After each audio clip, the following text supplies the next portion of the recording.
Welcome students to online classes of mathematics for class 9. In this video we are going to study the chapter number 5, which is Introduction to Euclid's Geometry of NCERT textbook. And in this video we are going to cover the exercise 5.1 and also the exercise 5.2. This is our session number 2 for this particular chapter. Myself Deepak Gautam, TGT Mathematics in Kendriya Vidyalaya Sangathan. So let's start with today's class. In previous class we had discussed about the Euclid's definitions. Euclid has given us, we have taken the only 7 definition out of his total given 23 definitions. Okay, and we also discussed about his axioms. He has given the 7 axioms which are listed here. Okay, and also we had discussed the 5 Euclid's postulate, and after that we had discussed this Playfair's axiom, which is the equivalent version of the Euclid's 5th postulate. Okay, so based on all these concepts we have the exercise 5.1 and also the exercise 5.2. so now we are going to do the exercise. So let's start with exercise 5.1, in which the first question is, which of the following statements are correct, true and which are false. You have to state which statement is true and which one is false with reasons. Okay, so the first one here is, the only one line can pass through a single point. It says only one line can pass through a single point. So we'll check if it is true or false. Okay, so let's draw. This is answer number 1, part 1. It says if we have a single point like this, let's name it P here. Okay, so it says only one line can pass through a single point. We can draw one line passing through this point. Let's say this one. So this is the line passing through this given point. Okay,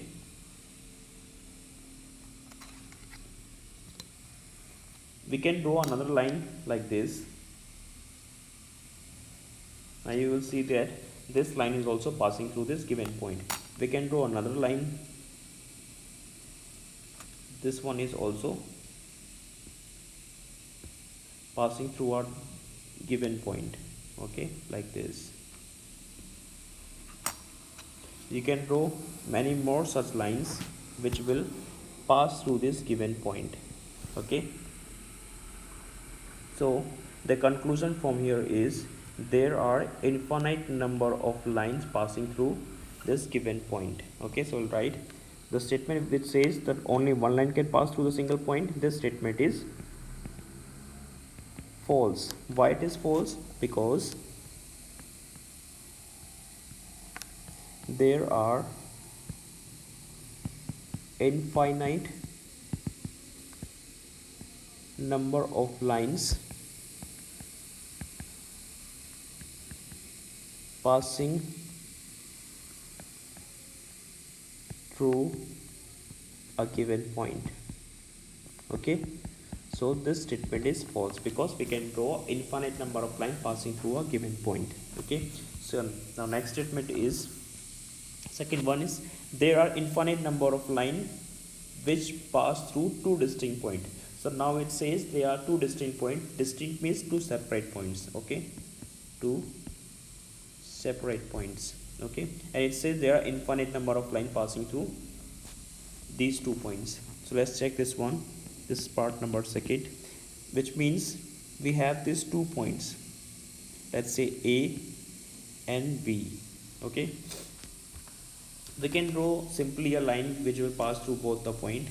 Let's say this one. So this line is passing through both the point A and B. Now if you draw another line which is not this already drawn line, if it is slightly above or below of any of the point, you'll see that, let's say this line, if we draw this line, though it is passing through point A, but it will miss out the point B.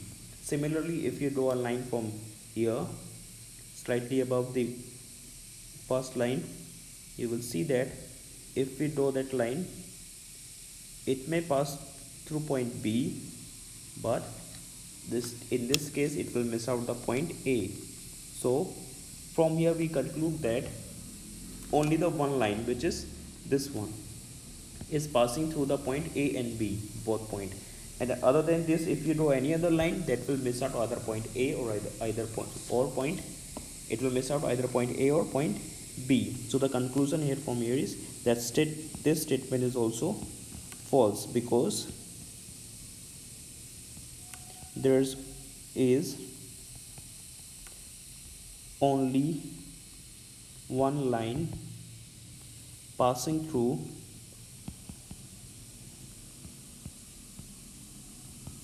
two distinct points.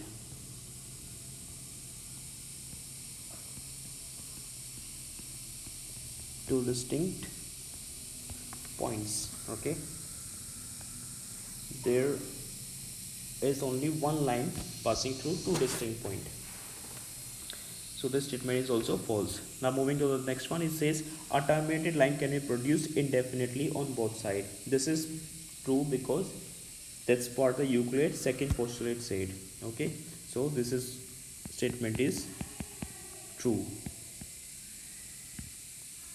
which is based on the Euclid's second postulate, which says a terminated line can be drawn indefinitely in both direction. Okay, so this statement is true because a terminated line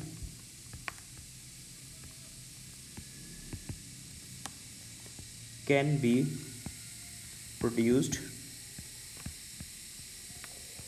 indefinitely.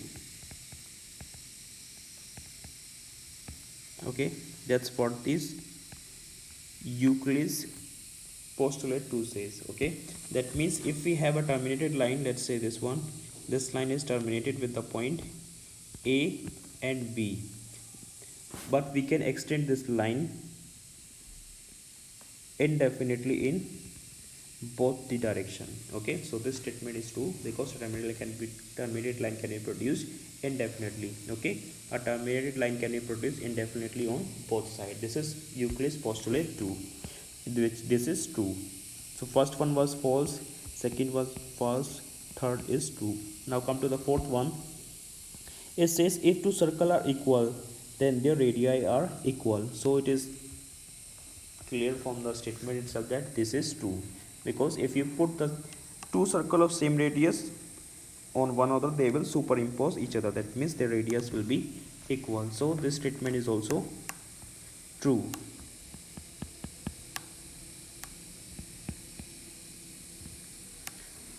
Because if you superimpose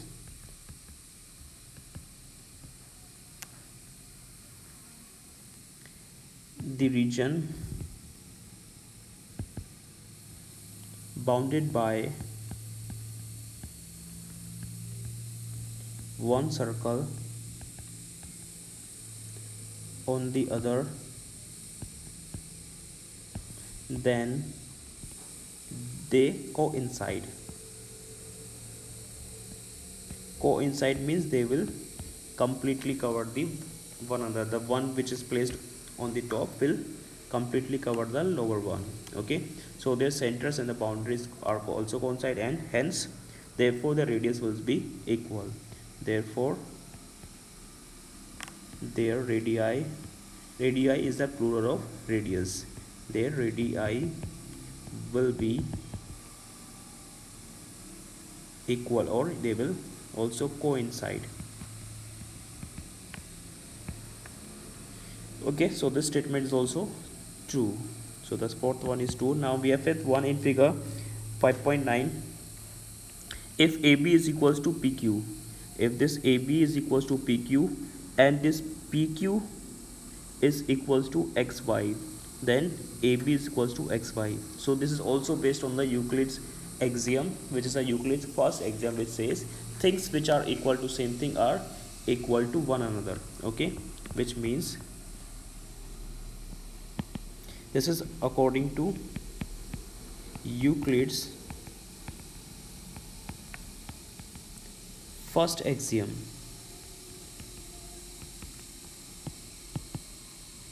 which says things which are equals to same thing are equals to one another. Okay, things which are equals to same thing are equals to one another. That's what the Euclid's first axiom says. So this will implies that if AB is equals to PQ and PQ is equals to XY, this means that these, because these two are equal to same thing, that means this AB and XY will also be equal. So hence AB will be equals to XY. So this statement is true.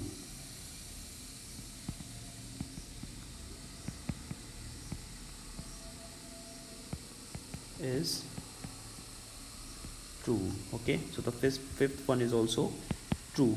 First two are false and other next three are true. Now coming to the next question, we have give the definition for each of the following terms. Are other terms that need to be defined first? What are they and how might you define them? Okay, so we are given certain terms and we are asked to define them. First one is parallel lines, perpendicular lines, line segment, radius of a circle and square. So we have to define these terms, but you are also asked, are there other terms that need to be defined first, and what are they and how you might define them? Okay, so in order to define a parallel line, perpendicular line, line segment and radius circle, you should know. So in order to draw a parallel line, you should know what is line, you also should know what is point. Okay, and also you should know what is array, and in case of circle you should radius of a circle, you should know what is a circle, and in case of square you should know what is a quadrilateral. Okay, so there are definitely certain other terms that need to be defined first. So let's list them first. Answer number 2. So we have, answer is yes, there are certain terms that needs to be defined first, and that can be, which are, okay, those terms are, let's list them first. So in order to understand the parallel line, we should know, first thing is we should know what is point. We should also know what is a line. We also should know what is plane, because the point and the line will be drawn in a plane. So we should know what is plane. Also we should know what is ray in case of this line segment. Then we should also know what is, in case of radius of circle, that means we should know what is circle. We should also know what are angles and what are quadrilateral.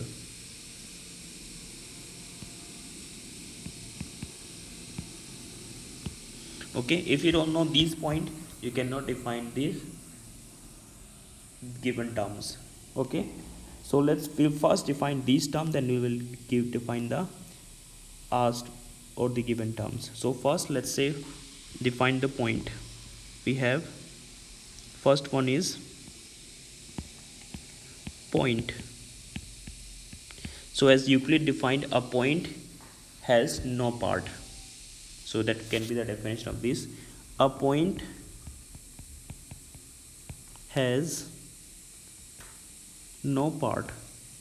No part means there will be no length, breadth, height for a point. We consider point that minute quantity which does not have any height, length or breadth.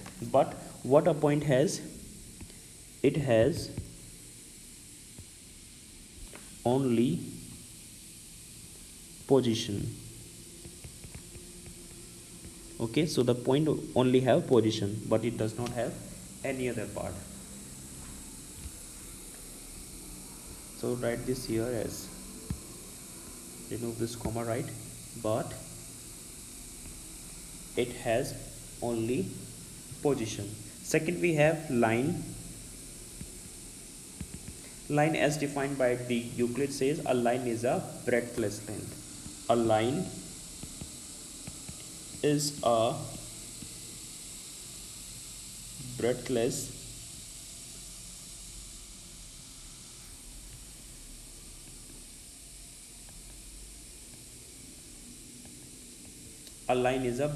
length. Okay. Third one next is plane. Plane as defined by the Euclid says a plane surface is a surface which a plane surface is a surface which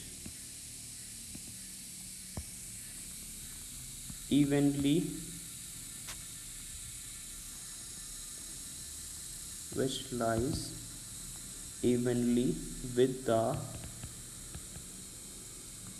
straight lines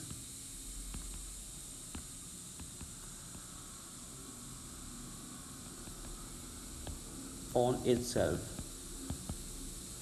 I had explained what it means in the previous class. Okay, all the definition were discussed in the previous class. If you have any difficulty in understanding, you can watch the session number 1 for this chapter. Okay, you will understand this better then.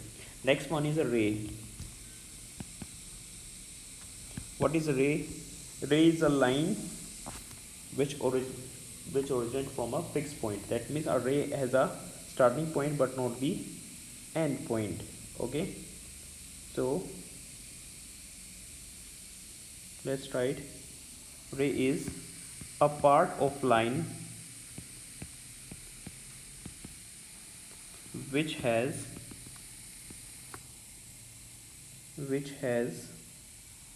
one end point. Okay, or you can say which have a one starting point. So suppose we have a point and our line is starting from here and it's going in this direction.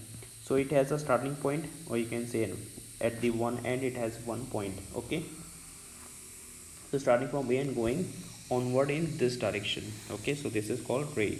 Then we have circle. Circle is the collection of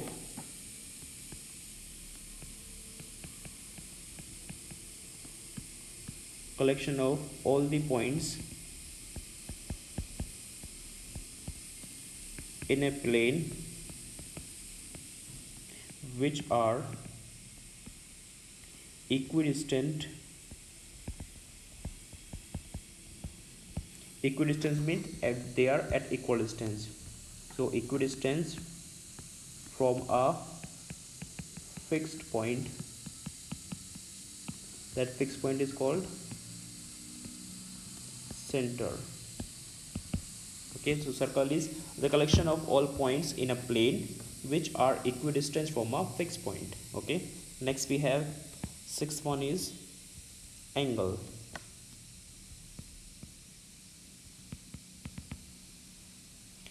Angle is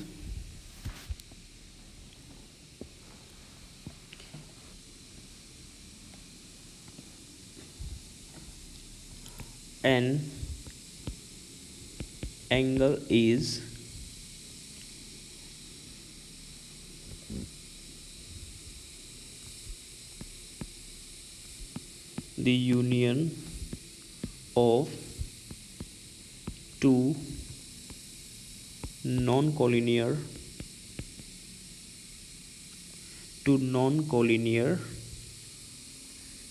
rays with a common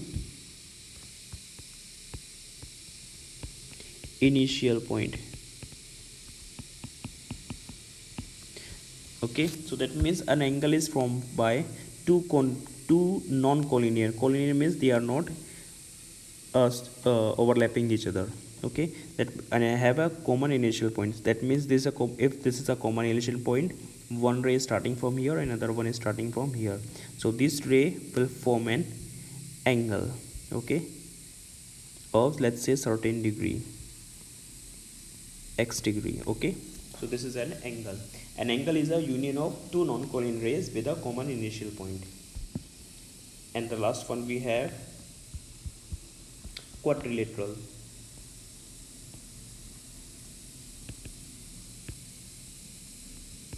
A quadrilateral is simply a four-sided closed figure. Okay, a quadrilateral is a closed figure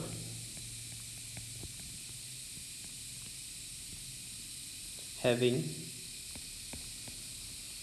four sides is called quadrilaterals. Okay. Okay, now come to the point which we are asked to define here. First point that we are asked to define is parallel lines. So first one is parallel lines. Parallel lines are two lines that are said to be parallel. Two lines are said to be parallel if they never meet or intersect each other. Okay, so parallel line simply means two lines which never intersect each other. A pair of lines which are equidistant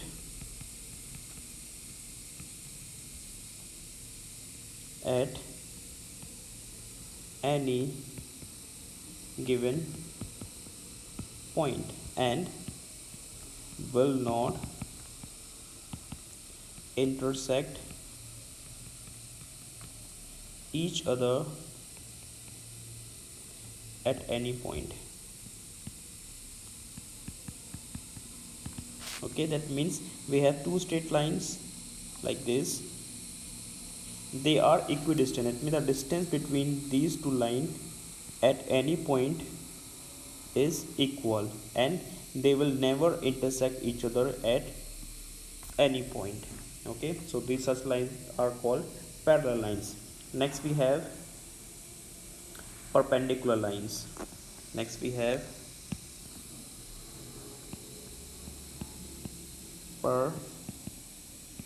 perpendicular line. Perpendicular line means two lines A and are, let's say, two lines are said to be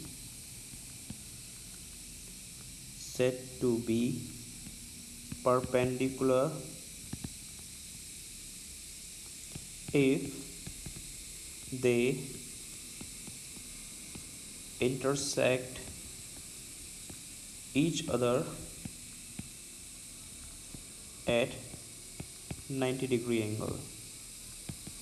Okay, we have two lines. Let's say one is here and second one is this one, and they are intersecting each other at the 90-degree angle. Okay, so such lines are called perpendicular lines. Okay, next we have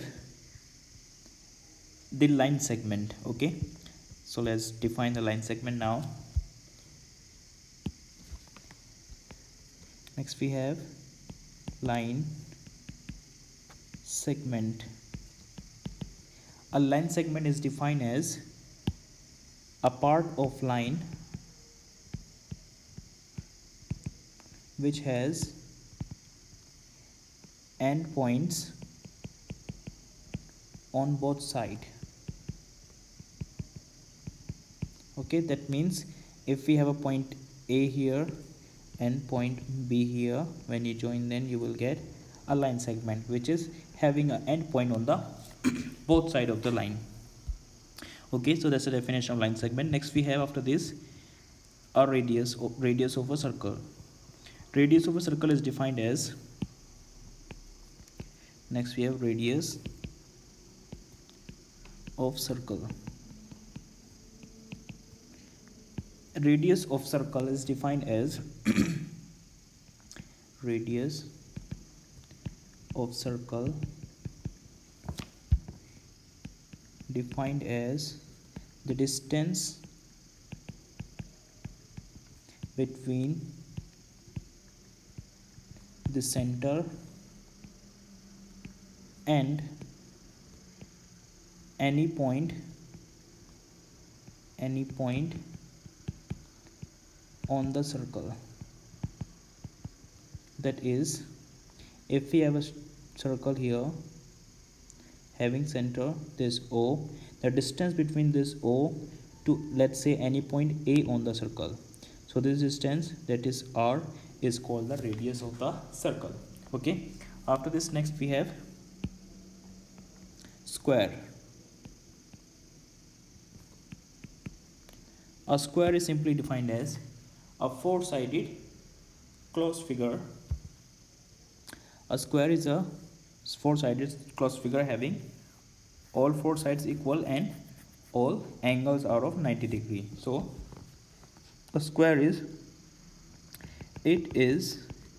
a type of quadrilateral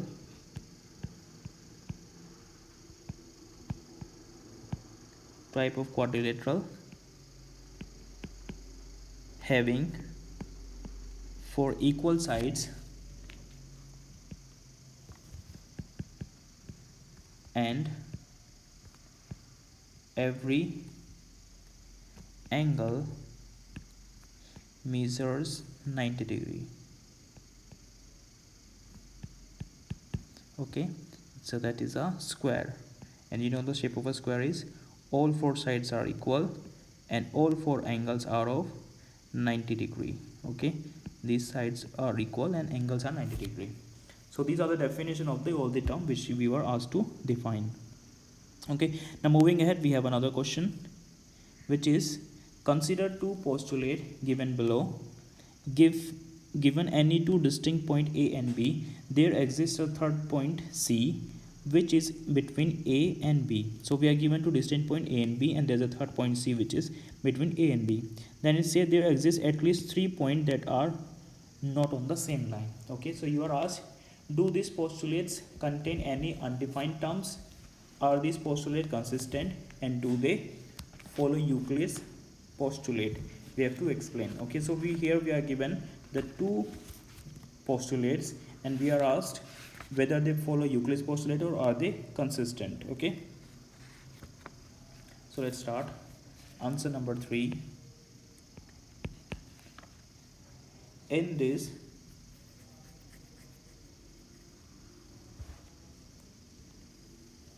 first you are asked, do these postulates contain any undefined terms? So answer for that one will be yes, there are many undefined terms. Yes, there are many undefined terms. Okay, so yes, there are many undefined terms. Those terms can be like when we talk about the 2 points having 2 points and there's a third point in between them. So that means first we have, so like which are, let's say first one is point. In order to understand this, we should know what is a point, what is a line, what is a line segment, and etc. Okay, then you are asked, are these postulates consistent? So answer for this one is yes, these postulates are consistent. The meaning of consistent means they explain the thing completely. Okay, if there is any unknown or unexplained thing, then they will not be consistent, but they explain everything completely. So these postulates are consistent because they deal with two distinct situations. Okay, and then you're asked, do they follow Euclid's postulate? And when we have to give explanation for that also. So you will see that first postulate says here, first postulate says that the given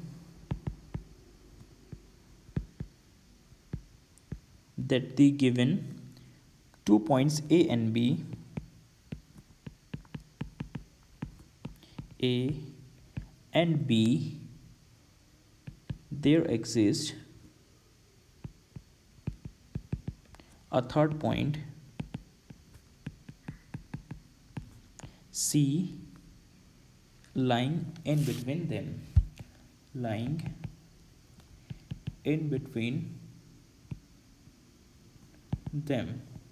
while the second says, and second postulate says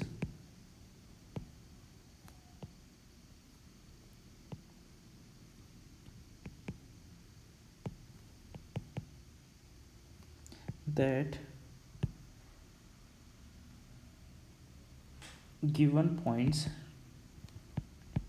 A and B, there exists a third point C not lying on the line through AB. There exists a third point C not lying on line through A and B. Okay, that's what these two postulates says. So both are telling to different situations. That means they are explaining each other independent, explaining thing independent to each other. That means they are consistent. Okay, but they do not follow any Euclid's postulate, but they do follow Euclid's axiom, axiom number 5.1. So hence these postulates do not follow Euclid's postulate, but they follow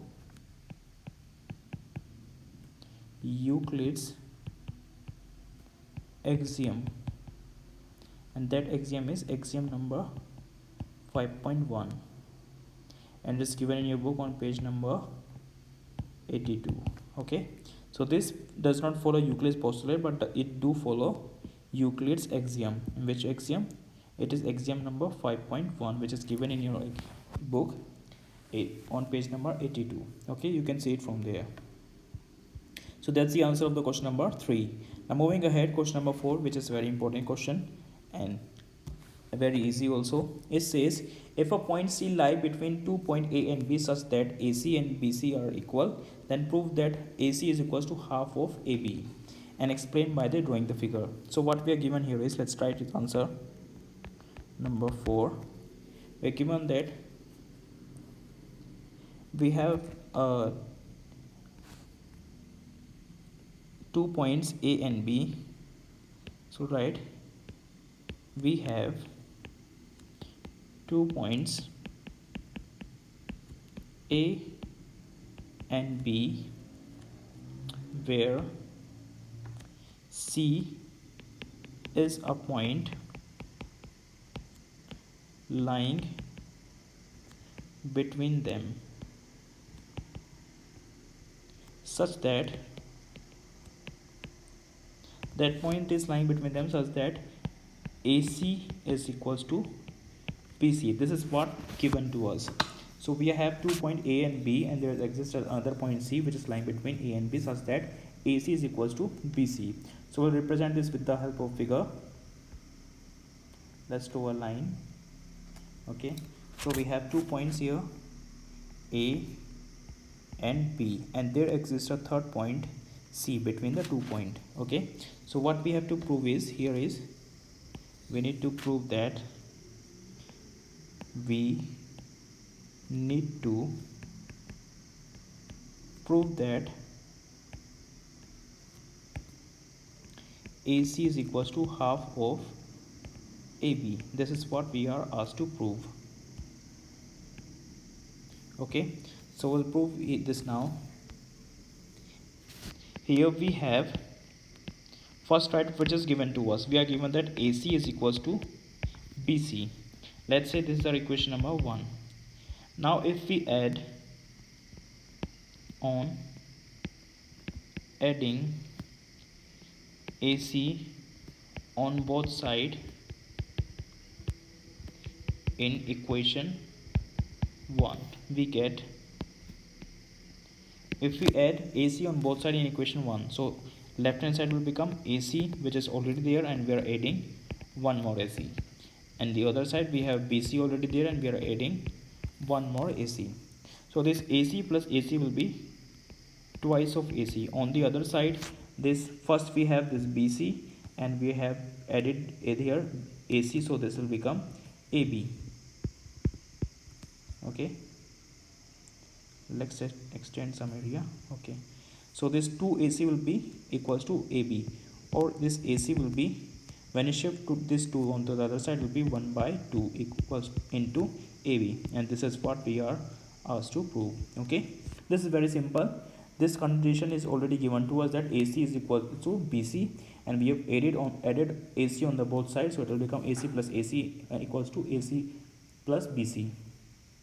And this is from the Euclid's axiom, which says if equals are added to equal, the wholes are equal. Okay, if equals are added to equal, the wholes are equal. This is Euclid's axiom number 2. Okay, which we have already discussed in the previous class.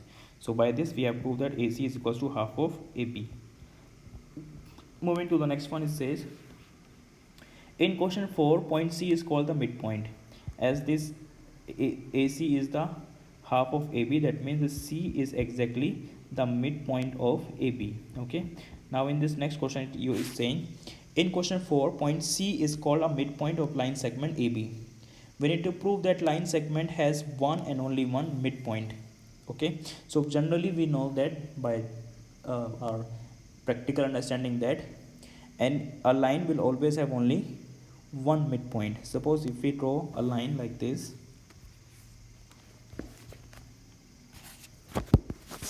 suppose we have a line, this one here, we can clearly know that a line can only have one midpoint, which will be somewhere here. Let's say that point is C. Okay, let's take that point as to be C. Now it is saying that point C is the midpoint of line segment AB. We need to prove that every line segment has only one and only one midpoint. Okay, so we will prove this by assuming that this line has two midpoint. Let's say there is another midpoint of this line which is D. Okay, though from practically we know that a line only have one midpoint, so we are going to prove that the line will have only one more midpoint. That means this D and C are exactly at the same place. Okay, so let's start its proof. Write answer number 5. Okay, what we are given here is, we are given that we have line segment AB and C is a midpoint. So we are assuming that, so first we'll write what we have. We have a line segment AB in which C is the midpoint. Okay, so what we're gonna do is, we assume that D is another midpoint. So write let D is another midpoint of line segment AB. So we have assumed that D is another midpoint of line segment AB. Okay, so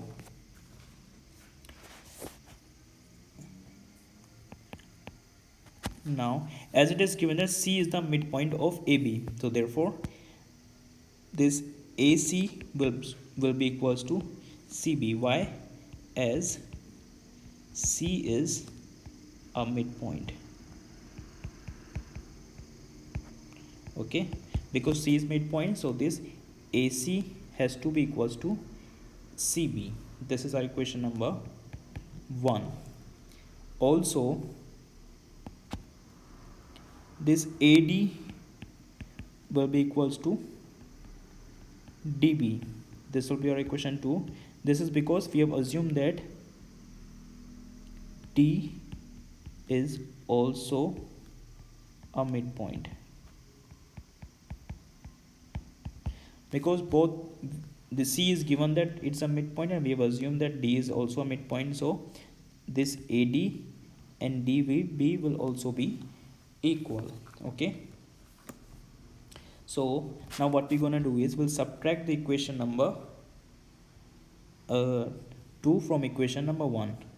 So write on subtracting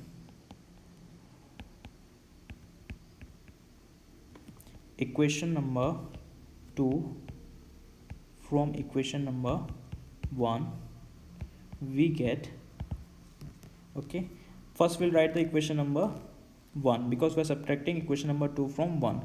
So equation 1 we have AC equals to CB and we are subtracting AD minus DB. Okay, so now see from the figure we have this AC is this one and we are subtracting AD.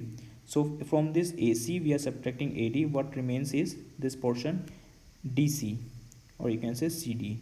What remains here is CD. Similarly on this side we have CB, this portion, minus DB, this portion.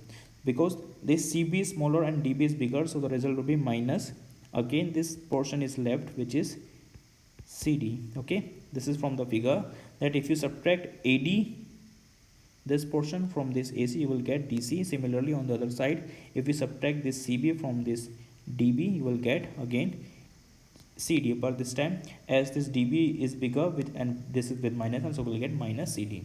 So when you shift this CD onto the other side, will be twice of CD equals to 0, or CD will result into 0. Okay, hence the distance between these 2 points, this is very important, listen it, the distance between these 2 points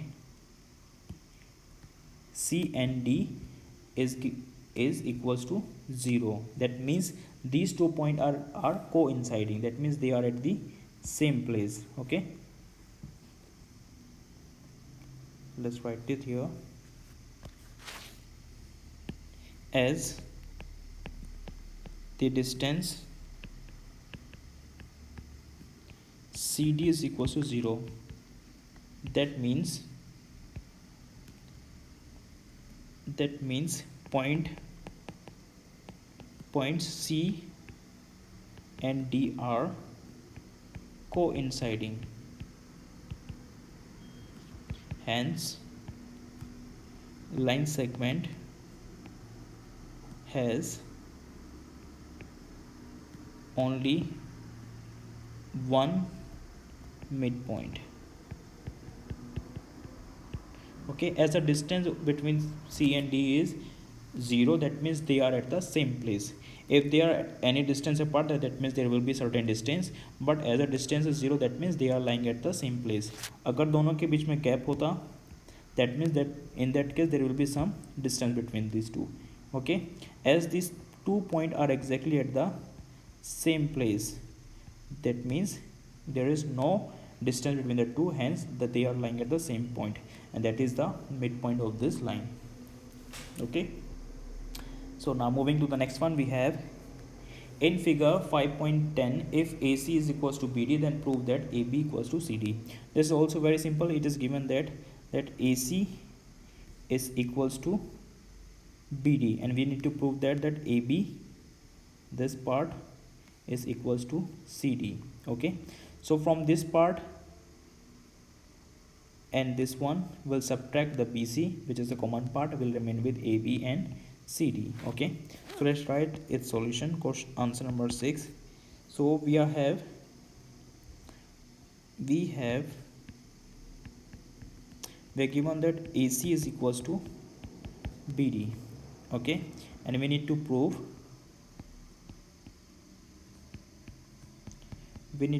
that AB is equals to CD. This is what we are asked to prove. Okay, so what we're gonna do is, now we have, it is given that AC is equals to BD. Let's say this is equation number 1, which is given here. Okay, on subtracting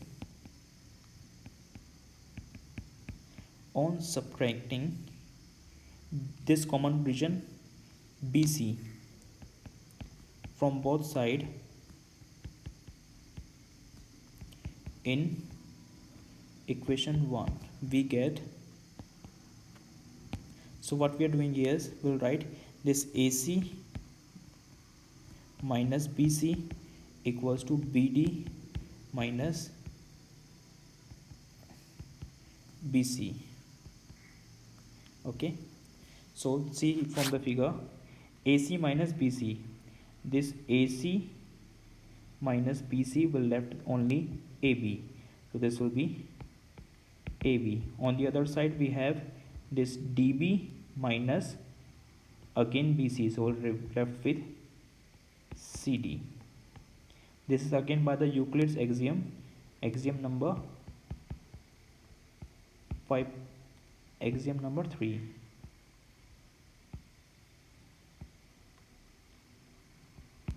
Okay, which says if equals are subtracting from equal, the difference will be equal. Okay, so we are subtracting equal portion BC and BC, so their difference will also be equal. AB will be equal to CD.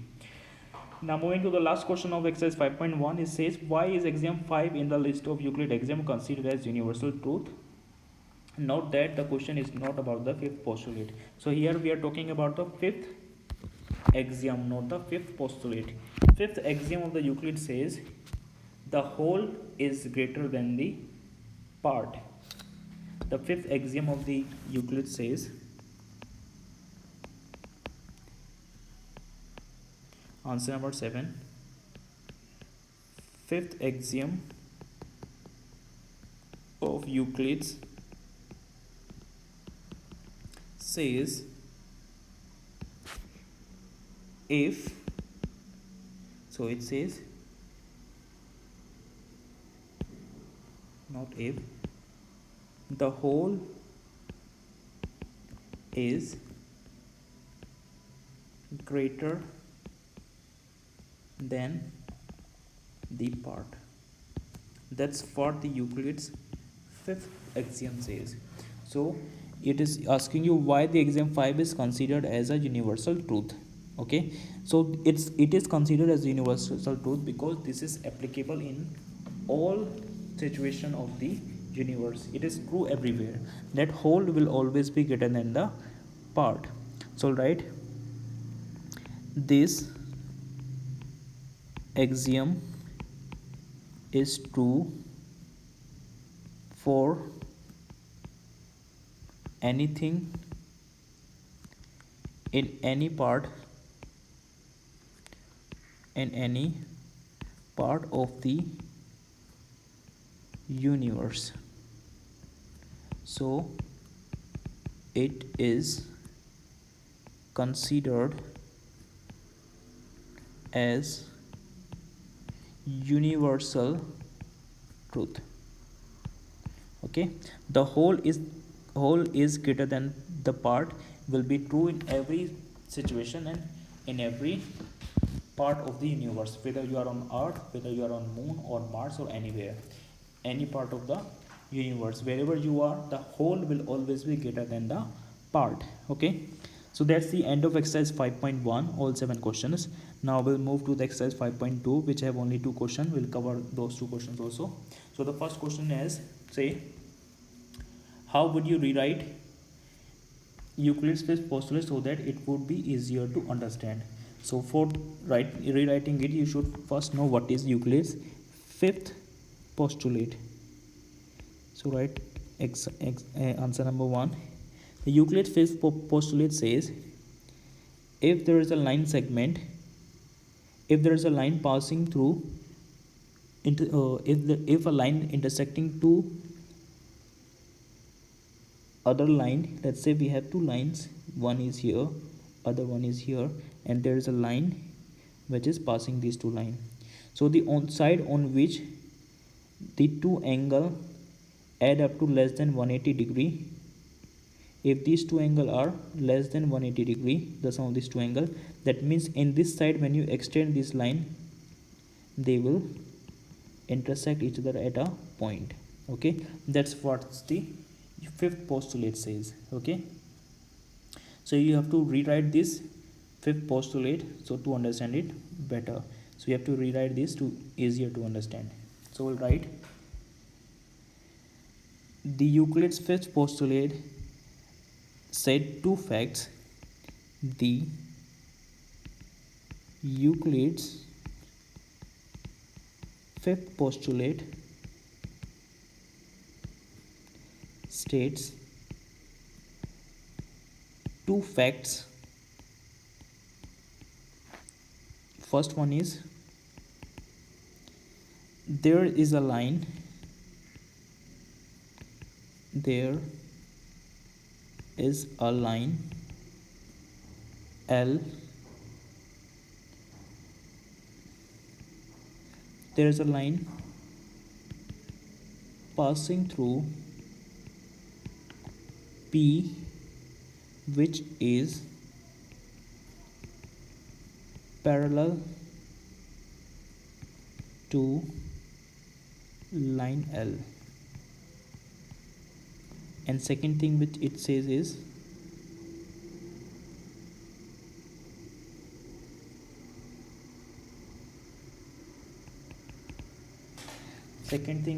that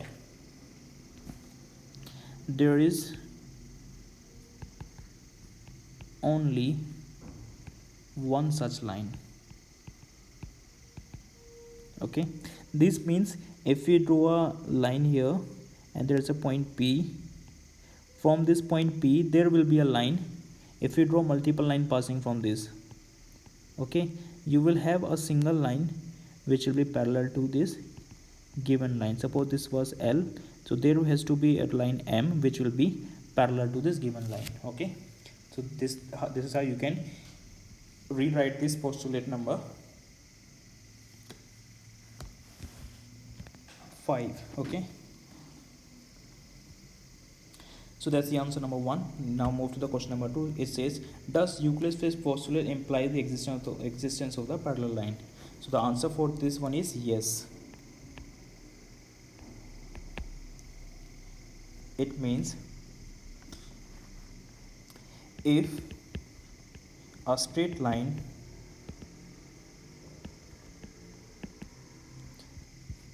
this is from this example, like if the sum of the two angle is less than 180 degree, that means they will meet on this side, and on this side you will see that the sum of these two angle is more than 180 degree. Okay, that means on this side they will not meet. What if the sum of the angle on one side will be exactly 180 degree? In that case, two lines will never meet each other and they will be called the parallel lines. Okay, so it says if a straight line L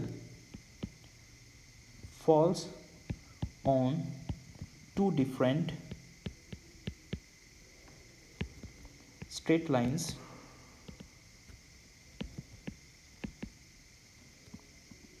M and N, such that the sum of the interior angles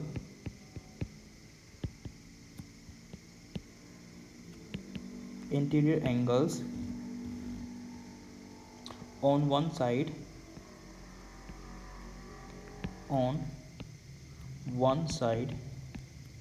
is exactly 180 degree, then the two lines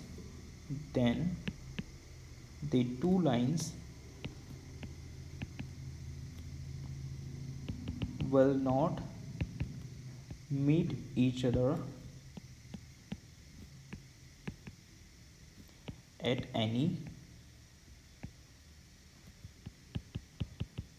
point, so they will be parallel to one another. Okay, so that's how this Euclid's first postulate gives the existence of the parallel line. Okay, so it's simply that if the sum of the interior angle on the one side is less than 180 degree, that means on that side the line will intersect each other. If the sum of the two angle is more than 180 degree, that means on that side they will never meet each other, but their gap will continues to increase. Also, if the sum of the angle on the one side is exactly 180 degree, in that case the line will be parallel. That means they will neither meet each other and neither their distance will increase. They will be equidistant at any given point.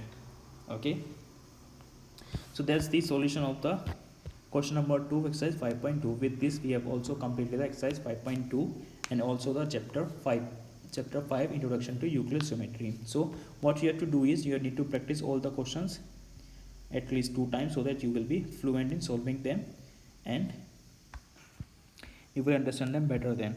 Okay, so that's all for today's class. Thanks for joining here. Thank you.